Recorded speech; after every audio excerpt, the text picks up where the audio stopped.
সাগরের মাঝখানে এক পাহাড়, ওই পাহাড়ের উপরে বসে 500 বছর টানা আল্লাহর ইবাদত। দিনে আর রাতে একবার করে নিচে নামতেন। সেখানে আল্লাহ তাআলা পাথরের ভেতর থেকে তার জন্য মিঠা পানির ব্যবস্থা করে দিয়েছেন, আর একটা ডালিম গাছের ব্যবস্থা করে দিয়েছেন। সকালে নামলে একটা টসটসে ডালিম, রাতে নামলে টসটসে ডালিম। এগুলো খেয়ে খেয়ে 500 বছর সে আল্লাহর ইবাদত করেছে।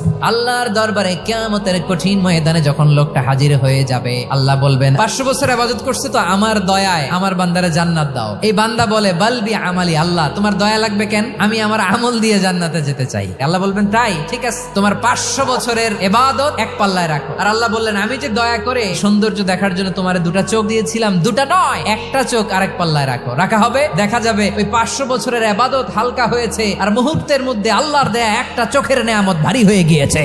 ফলাফল দেখো, হিসাব বলে তুমি এখন জাহান্নামে যাবা, যাও এবার জাহান্নামে যাও। এবার লোকটা কাচুমাচু করে বলে আল্লাহ এবার আমি বুঝতে পেরেছি তোমার দয়া ছাড়া দুনিয়ায় কেউ জান্নাতে যেতে পারবে না।